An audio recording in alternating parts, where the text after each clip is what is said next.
안녕하세요. 산학안전교육원 강사 홍승기입니다. 이번 시간에는 구조장비 사용법에 대해 알아보겠습니다. 보통 암벽장비나 구조장비를 구매하게 되면 이렇게 사용설명서가 들어가 있습니다. 용도에 따라 장비를 구매하지만 대부분의 사람들은 사용설명서를 보지 않고 버리는 경우가 많습니다. 하지만 사용설명서 안에는 제품에 대한 사용 방법, 그리고 인증기간, 제품 사용 시 주의사항, 허용 강도에 대해 표시가 되어 있습니다. 장비를 사용하기 전 사용 설명서를 읽고 장비를 사용하는 것을 권장합니다.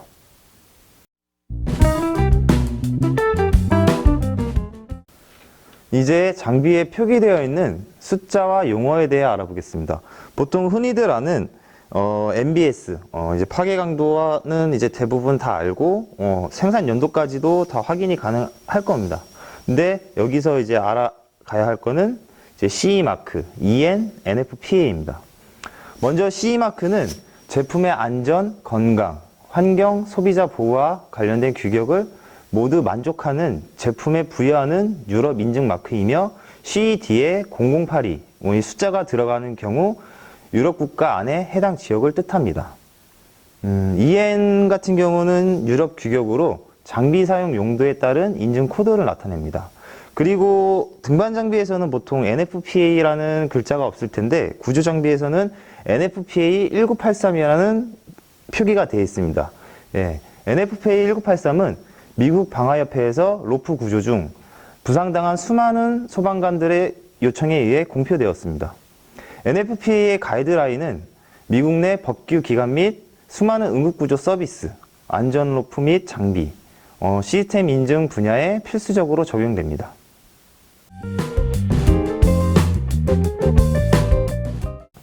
이제부터 장비 사용에 대해 알아보겠습니다. 첫 번째, 하강 제어 장비에 대해 알아보겠습니다.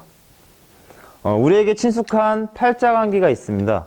이 제품도 구조에서 사용했지만 구조 와중이 증가하거나 추락 개수가 발생될 때 제어하기가 어려워 지금은 사용하지 않습니다. 충격이 발생했을 때 2인 하중에서 하강기는 로프를 확실하게 잡아주지 못합니다. 자동 제동 기능이 없는 하강기는 구조대원의 손으로 제동을 해야 하며 확실하게 제동이 되지 않았을 경우 큰 사고로도 이어질 수가 있습니다. 그래서 팔자광기는 1인용 하강 장비로 구분하고 있습니다.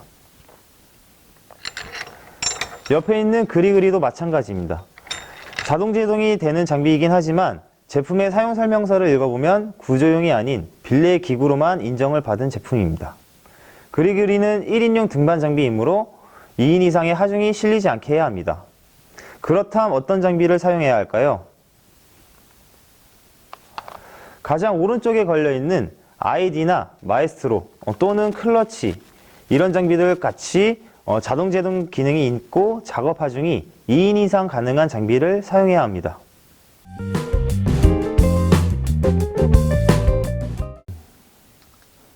하강 제어 장비 사용 방법에 대해 알아보겠습니다.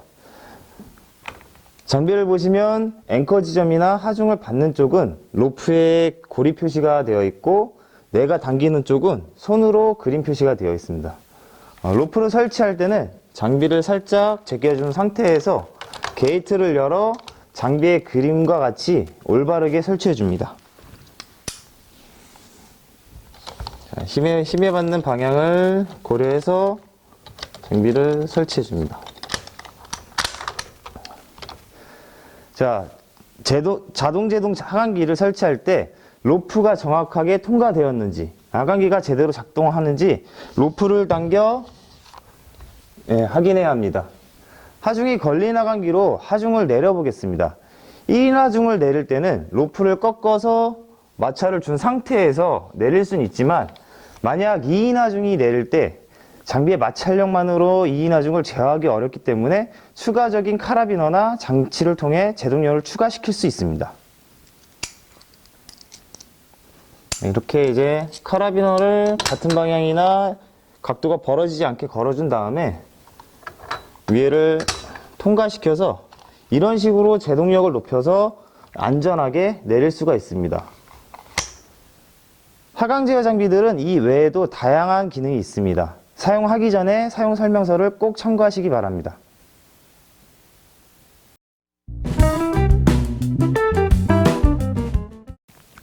다음은 로프 크램프에 대해 알아보겠습니다. 로프 크램프는 고정된 로프를 타고 올라가거나 무거운 하중을 끌어당기는데 잡아주는 역할을 해주는 장비입니다. 여기 등간기와 레스큐 샌더, 프루시크 매듭이 걸려 있습니다. 먼저 등반과 구조에 익숙한 등간기에 대해 알아보겠습니다. 등간기는 날카로운 이빨로 로프를 물어서 잡아주는 장비입니다.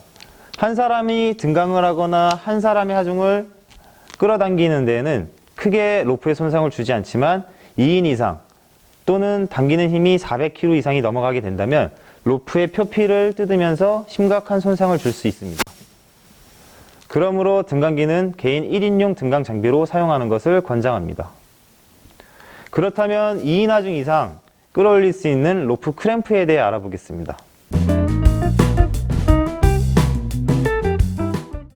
구조 장비 중 레스큐 샌더는 등강기와 달리 캠 형식으로 되어 있어 최대 700kg 이상 힘을 초과하게 되면 로프에 손상 없이 밀리는 특징을 가지고 있습니다.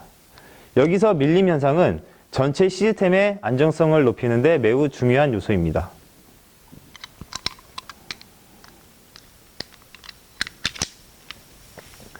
마지막으로 프루지 코드는 어떤 역할을 하는지 알아보겠습니다.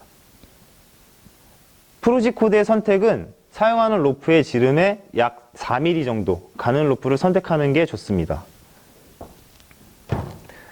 너무 가는 로프 코드 슬링을 이용하면 제어 기능은 좋지만 강한 힘이 발생하게 되면 코드 슬링이 절단되거나 그 힘에 의해 주로프에 영향을 주어 주로프가 절단되는 사례를 종종 확인할 수가 있습니다.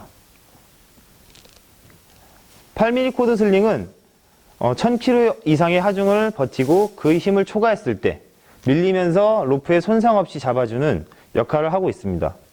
이러한 장점이 휘슬 테스트를 통과하는 유일한 백업 장비로 프루식 매듭과 아삽이라는 장비를 국제적으로 인정을 하고 있습니다. 등간기와 레스큐 샌더, 프루식 코드의 강도 테스트 영상을 링크를 통해 확인할 수 있습니다.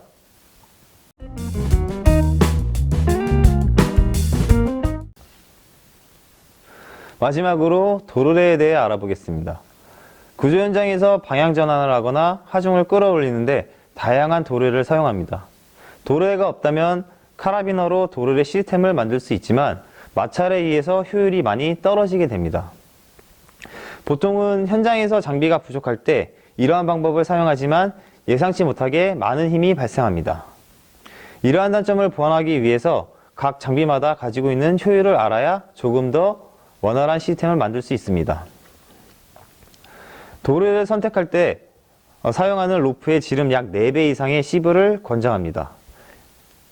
일반적으로 카라비너는 50%, 픽스 도르래는 71%, 그리고 레스큐 도르래는 95%의 효율을 가지고 있습니다. 여기서 도르래의 시브의 크기가 매우 중요한 역할을 하는 것을 확인할 수 있습니다. 그리고 효율을 높이기 위해 회전축에 베어링을 추가한 도르래가 있으며 구조용으로 구매할 때 베어링 표시를 확인하여 구매하는 것이 좋습니다. 카라비너 홀이 넓은 이 도르래들은 카라비너를 3개까지 연결시켜 사용이 가능합니다. 이 두 개의 도르래도 차이점이 있습니다. 여기 보시면 같은 기능을 하는 도르래지만 하나는 제어 제동 장치인 프루지크 매듭을 잡아줄 수 있는 역할을 하는 도르래고 하나는 그러한 기능이 없는 도르래입니다. 로프를 연결시켜 프루지크 매듭으로 로프를 제동 제어 장치로 고정시키게 되면 판이 없는 도르래는 당김에 의해 프루지크 매듭이 위로 넘어가게 됩니다. 그래서 주의해서 사용해야 합니다.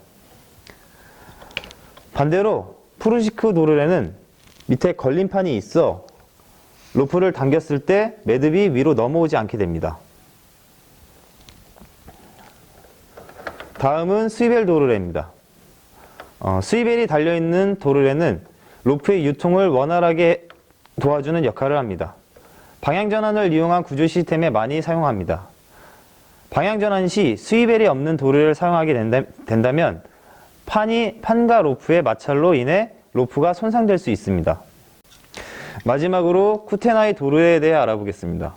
로프를 설치하고 수평 이동 시 횡단 라인의 개수, 매듭이 있어도 로프 이동이 용이하고 무장력 히치를 이용한 확보 포인트와 로프 보대로도 사용할 수 있는 도르래입니다. 도르래에 대해 알아보았는데요. 도르래는 이 외에도 종류가 많습니다. 상황에 맞게 도르래를 선택하는 능력도 중요합니다.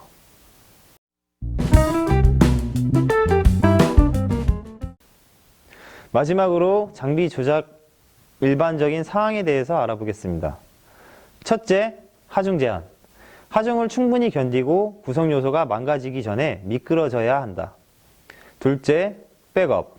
시스템이 풀리거나 망가졌을 경우, 구조대원이 추락했을 경우, 확보 장비가 하중을 받치거나 지탱할 수 있도록 준비되어 있어야 한다. 셋째, 충격 방지 및 흡수. 메인 라인과 확보 라인 시스템은 충분한 충격량을 제한할 수 있고 흡수할 수 있는 방식으로 설치 운영되어야 한다. 넷째, 마모 방지. 소프트웨어 장비는 마모를 없애거나 충분히 줄일 수 있는 방식으로 작업해야 한다. 다섯째, 꼬임 없애기. 하드웨어 장비는 비틀림의 힘을 제거하는 방식으로 조작되어야 한다. 자, 지금까지 저와 함께 구조장비 사용법에 대해 알아봤습니다. 장비 사용 중 중요한 것은 사용 설명서에 규격에 맞는 장비를 사용할 것. 1인 장비와 2인 장비 기억해 주시고요. 다음 시간에는 매듭법에 대해 알아보겠습니다.